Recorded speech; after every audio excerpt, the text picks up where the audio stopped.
Alright, before you make fun of it for being 1S.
Alright, enough of that. Back to the video.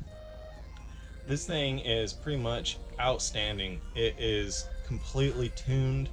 Everything's already set up. The OSD is set up pretty nice.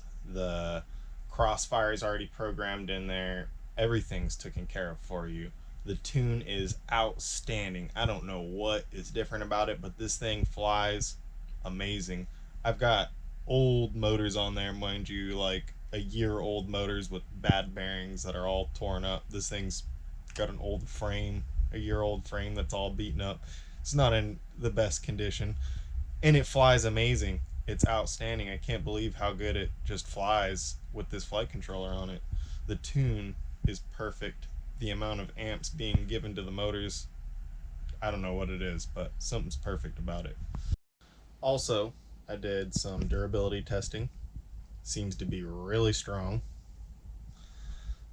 I flew it in some really strong wind. The whole time that I had testing it the other day, it was about 15 to 20 mile an hour wind with 35 mile an hour gusts, which is extreme for any quad. A 1S little tiny couple gram quad, that's pretty insane to even be flying it in that kind of weather, but I did it and it flew great. All those power loops I did in that type of weather, so that's why they look a little shaky.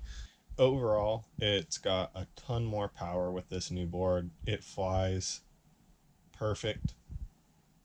It handles everything perfect because of how light it is. It's super tough. I really would just recommend this almost as the perfect little trainer quad. I honestly think this would be better than a simulator, minus you can't fly it on a rainy day or something like that.